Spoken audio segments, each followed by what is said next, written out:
ప్రాప్తం. ఈ కథను రచించిన వారు శ్రీ నందుల వెంకటేశ్వరరావు గారు. ఈ కథ నవ్య వారపత్రికలో ఆగస్టు 2013లో ప్రచురితమైంది. కేశవమూర్తికి 60 ఏళ్లు నిండాయి. షష్ఠి పూర్తి కాదు గాని పదవీ విరమణ శుభగడి దినం మాత్రం దగ్గరలోకి వచ్చింది. విశాలాక్షి హడావిడి చెప్పతరం కాదు. ఎందుకే హడావిడి విశాల? కేశవమూర్తి దిగులుగా అన్నాడు. పెన్షన్ లేదు, పిల్లల చదువులకి పెళ్లిళ్ళకి చేసిన అప్పులు పోను, చేతికొచ్చే ప్రావిడెంట్ ఫండ్ స్వల్పం. ఏదో ఇల్లైతే పాతకాలం నాటి పెంకుటిల్లు, మనలాగే ముసలిదైపోయింది. మా నాన్న ఇచ్చాడు తలదాచుకుందుకు, అదో అదృష్టం.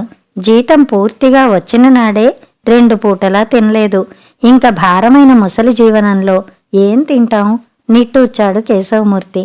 ఊరుకోండి, విశాలాక్షి ఓదార్పుగా అంది. తిండికేముంది, జీవితకాలం తింటూనే ఉంటాం. జీవితకాలం పగలని రాత్రని లేక ఆ ఉద్యోగానికి తిరుగుతూనే ఉన్నారు. ఇంతకాలానికి జీవితంలో విశ్రాంతి చిక్కి కాస్త కళ్ళెదురుగా ఉంటారు. మెదడుకు అవిశ్రాంతంగా పనిచేయించిన అలసట రాదా? ఇంకా ఒక ఫుల్ స్టాప్ పెట్టకుండా జీవితాంతం పనిచేస్తూనే ఉంటారా? ఇంకేనాడైనా జీవితంలో ఒక్క క్షణం ఆగేదెన్నడు? మన జీవితాల్లో గతం గురించి ఆలోచించేదెప్పుడు? జీవితం కోసం తెలియని పాపాలు ఎన్ని చేశామో ఆ భగవంతుడికి ఒక్కసారి నివేదన చేసుకుని, జీవితం ఒత్తిడి కోసం చేసిన పాపాలని, చెప్పిన అబద్ధాలని చెంపలు వేసుకుని క్షమాపణ అడిగేదెన్నడు? అదేమిటి విశాల? జీవితంలో చేసిన పాపాలు సాక్షిభూతంగా కళ్ళెదురుగా కనపడుతుండగా మళ్ళీ భగవంతుడిని అడగడం ఎందుకు? వాళ్ళు కూతురు, అల్లుడు, కొడుకులు, కోడళ్ల రూపాల్లో మన దగ్గరే ఉన్నారు కదా, మళ్ళీ ఆ భగవంతుడికి నివేదన ఎందుకు? నవ్వబోయాడు కేశవమూర్తి. ఒక్కసారి అన్నీ ఆలోచించటం మానేసి నవ్వండి, మనకెప్పుడూ ఉండే దరిద్రమేగా నవ్వింది విశాలాక్షి. ఏమో విశాల, ఎలా బతుకుతామో. ఇల్లు శిథిలమవుతోంది, దేహం శిథిలమవుతోంది. అన్నీ కుప్పకూలడానికి సిద్ధమైన తరుణంలో ఒంటికి తిండి బట్ట కాకుండా మరేదైనా విలువైన రోగం వచ్చి పడిందనుకో, దానికేం చేస్తాం? నిట్టూర్చాడు కేశవమూర్తి. ఏం పర్వాలేదులేండి, అయినా ఇప్పుడేం లేదుగా. ఏదో ఊహించుకుని రాబోయే కష్టాలుగా తలుచుకుంటారే. పేదవాడికి అంత విలువైన రోగాలేం ఇవ్వడులేండి భగవంతుడు. లేదు విశాల, జీవితంలో ఇంకేమీ ఇవ్వలేదని జీవితం చివర్లోనే పేదవాడికి విలువైన ఖరీదైన రోగాలిస్తాడు ఆ భగవంతుడు. మా ఆఫీసులో వెంకట్రామయ్యకి క్యాన్సర్, మరో జీవి భాస్కర్రావుకి కిడ్నీ ట్రబుల్.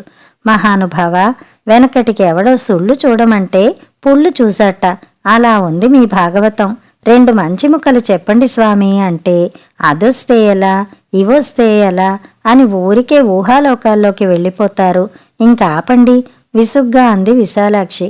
ఆమెకి కేశవమూర్తి విషయంలో రిటైర్మెంట్ గురించిన బెంగలేదు. ఆవిడ చిరకాల వాంఛ ఒకటి తీరబోతోంది. అదే సంతోషం. వెండి చెంబు, కంచం, పట్టుబట్టలు పెట్టి పెళ్లి జరిపిస్తాను బావా, అంతకంటే నాకు శక్తి లేదు. విశాలాక్షి తండ్రి దశరథరామయ్య వేడికోలు. విశ్వనాథానికి అసంతృప్తిగా ఉంది.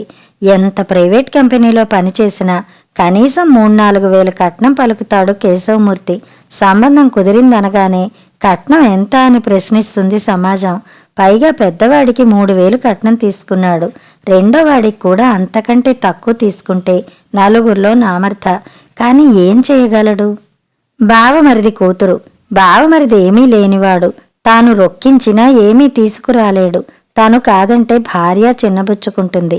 తప్పని పరిస్థితుల్లో తలూపాడు విశ్వనాథం. అన్న ప్రకారం వెండి చెంబు, కంచం, పట్టుబట్టలు కూడా పెట్టలేకపోయాడు పరంధామయ్య. తోటికోడలు బయట్నుంచి వచ్చిన పిల్ల. ముద్దు ముచ్చట్లు ఘనంగా జరిగాయి.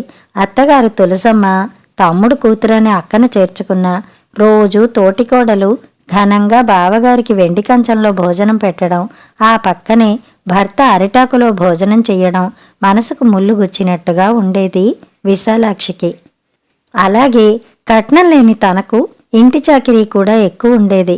అయినా ఎవరికి చెప్పుకోగలదు? కాస్త ఉపశమనం అత్తగారు మేనత్త కావడమే. 10 ఏళ్లు ఉమ్మడి కుటుంబం, 2 పిల్లలు. అత్తగారు పోయింది. తోటి కోడలికి పట్నవాసం మీద మనసయింది.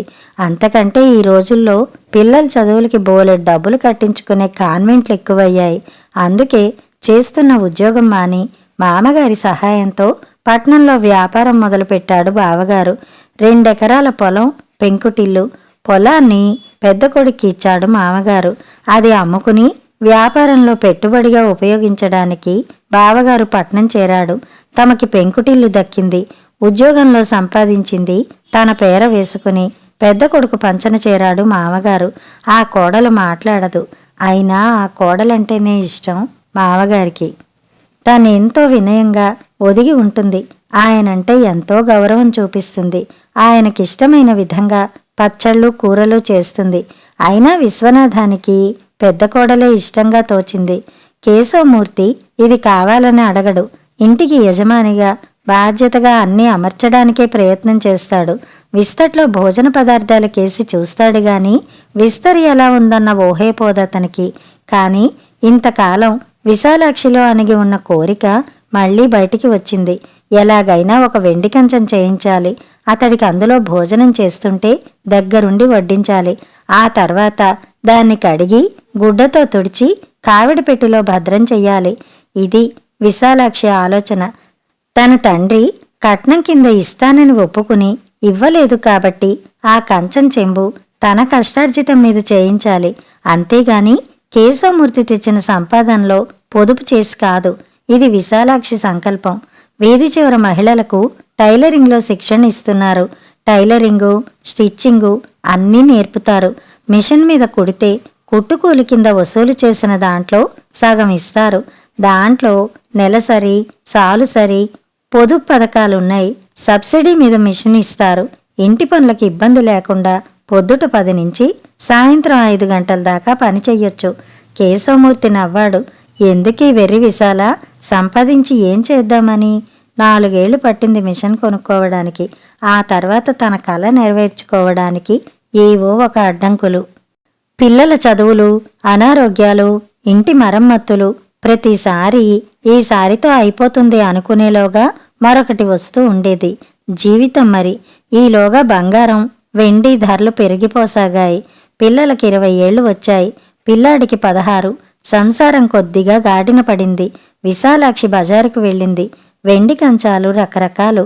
సాదా, అరిటాకు, మర్రాకు, విస్తరాకు, చుట్టూ నొక్కులతో అందంగా. 40 తులాలన్నా పెట్టాలమ్మా. కొట్టువాడు వినయంగా చెప్పాడు. 30 తులాలైన చెంబుండాలి. తన దగ్గర డబ్బుకి 500 తేడా వస్తుంది. పర్వాలేదు, చీటీ పాడేయవచ్చు. ఆర్డర్ ఇచ్చి తన దగ్గర డబ్బు అడ్వాన్స్ ఇచ్చి వచ్చింది. పిల్ల డిగ్రీ అయి 2 ఏళ్లు కావస్తోంది. కాకినాడ నుంచి ఒక సంబంధం వాళ్ళు మొగ్గు చూపిస్తున్నారు. అంతేకాదు, 1 ఏడాదిన్నరే కదా, ఆ మాస్టరీ ట్రైనింగ్ కూడా పూర్తి చేయించలేకపోయారా అని అడుగుతున్నారు. కట్నాల రేట్లు పెరుగుతున్నాయి. పిల్లాడు మాస్టరీలో స్థిరపడి ఉన్నాడు. కట్నాలతో సహా వాళ్ళు అడిగిన విధంగా పెళ్లి చెయ్యాలంటే కనీసం 1,00,000 రూపాయలైనా అవుతుంది. అదేం సంబంధమో? అవునన్రు కాదన్రు. ఫక్తు వ్యాపారం చేసినట్టు బేరాలాడతారు. మనకొద్దండి అంది విశాల. కాని ఘటన ఉంటే ఆగుతుందా? వెండి చెంబు, వెండి కంచం తెచ్చి గుడ్డలో దాచి కావిడి పెట్టెలో ఉంచింది విశాలాక్షి. మంచి రోజు చూసి భర్తకి వడ్డించాలి. మధ్యవర్తి వచ్చాడు. ఏమయ్యా, ఇంక చివరి మాట చెప్పి రమ్మన్నారు. వెండి కంచం, చెంబు, పట్టు తాపితాలు, మాట్లాడుకున్న వాటికి తోడు ఇవి ఇస్తే రేపే తాంబూలాలకి వస్తారు. ఆలోచించుకో, ఇంతకంటే మంచి అవకాశం రాదు. తూగలేనండి కేశవమూర్తి చెప్పాడు. ఇప్పటికే భారమయింది. అదేమిటయ్యా, ఏమీ లేనివాడు కూడా అల్లుడికి కానుకగా ఇస్తారు. ఇది సంప్రదాయం కాదన్ను. మరో 5,000 మనవి కాదనుకో. ఇలాగే కాదనుకుని 1,00,000కు చేరేట్లు ఉన్నాను. ఇంక ఇబ్బంది పెట్టకండి. నమస్కారం పెట్టాడు కేశవమూర్తి. ఊరుకోండి. విశాలాక్షి అతడి భుజం మీద చెయ్యి వేసింది అనునయంగా. అది కాదు శాస్త్రులు గారు, మేము సామాన్య గృహస్థులమే. ఏదో దాచిపెట్టుకుని లేదనుకుంటున్నారేమో. వాళ్ళు అడిగే ప్రతి పైసాకు అది ఎలా తెద్దామా అని నరాలు తెంపుకోవాలి మేము. ముచ్చట్లకే ఎన్నైనా నడిపించుకోవచ్చు. కొప్పుంటే ఎన్ని అలంకారాలైనా చేసుకోవచ్చు. ఈ రకంగా డబ్బు గురించి ఆలోచించే వాళ్ళు రేపొద్దుట పిల్లతో కాక డబ్బుతో కాపరం చేస్తారేమో. ప్రతి అవసరానికి పిల్లని పుట్టింటికి తరిమారనుకోండి, మా గతేమిటి? మేం తూగలేం కాని వాళ్ళనేదైనా పెద్ద సంబంధం చేసుకోమనండి. నమస్కారం చేసింది విశాలాక్షి. ఛా, అలాంటిదేం లేదమ్మా, అలా పీడించేవాళ్లు కారు. పల్లెటూరు సంప్రదాయమేమో వెయ్యాలవారు మా అబ్బాయికి ఇవి పెట్టారు అవి పెట్టారు అని ఘనంగా చెప్పుకోవడం కోసం పాకులాడుతారు. ఇక్కడ దాకా వచ్చి ఈ ఒక్క విషయంలోనూ వెనుతీస్తారా తల్లి? నాది పూచి, వాళ్ళింకేం అడగరు. ఈ ఒక్కదానికే ఒప్పుకోండి, రేపే తాంబూలాలు. అది కాదు విశాల, కేశవమూర్తి ఏదో చెప్పబోయాడు. తీసుకురండి, స్థిరంగా మధ్యవర్తితో చెప్పింది విశాల. కావిడ పెట్టెలో కంచం చెంబు అల్లుడి కళ్లలో వెలుగ్గా మారిపోయాయి. విశాలాక్షి వెర్రి కోరికకు నవ్వేశాడు కేశవమూర్తి. కొడుకు ఉద్యోగం, పెళ్లి, అప్పుడప్పుడు వియ్యాలవారు వచ్చిపోతుంటారు.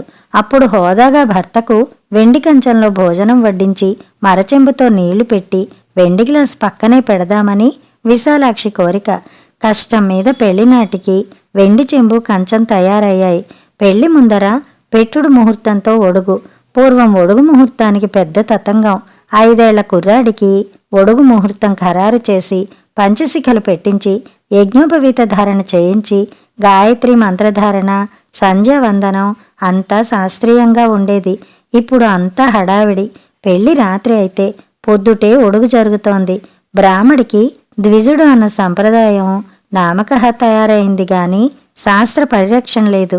ఒడుక్కి వియ్యాలవారు వచ్చారు. విశాలక్షమ్మ తల్లి, పెళ్లి కొడుక్కి వెండి కంచంలో భోజనం పెట్టాలి. ఎక్కడా? పట్టుకురండి, బ్రాహ్మడు అరిచాడు. తప్పనిసరిగా కేశవమూర్తికి చేయించిన వెండి చెంబు, కంచం, గ్లాసు తీసింది విశాలాక్షి. బాగుంది, ఘనంగానే చేయించారు, అభినందించింది వియ్యపురాలు. అవి మా ఆయన కోసం చేయించినవి, విశాలాక్షి చెప్పింది. అదేమిటి, అన్నీ కలుపుకుని 1,50,000 కట్నం అనుకున్నాం. అందులో భాగంగా చేయించిన వెండి చెంబు, గ్లాసు, కంచం మీ ఆయనవంటారా? పోట్లాటకు దిగింది వియ్యపురాలు. అన్నీ కలుపుకుని అంటే అందులో వెండి కంచం, చెంబు, పట్టు తాపితాలు రావు. మన మాటల్లో ఇవి లేవు.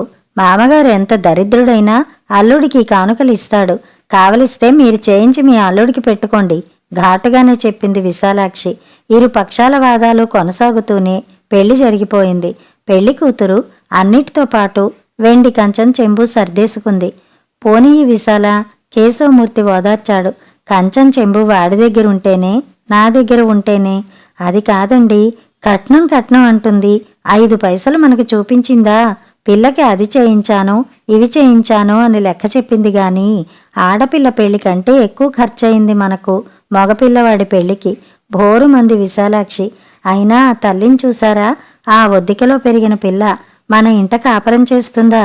ఇప్పుడు ఏ కోడళ్ళు అత్తగారింట్లో కాపరం చేయడం లేదు విశాల, మొగుళ్లతో కాపరం చేస్తున్నారు, నవ్వాడు కేశవమూర్తి. నవ్వండి అలాగే, ఉడుక్కుంది విశాలాక్షి. రేపొద్దుట వాళ్లకు హక్కులే కాని బాధ్యతలు అక్కర్లేదు.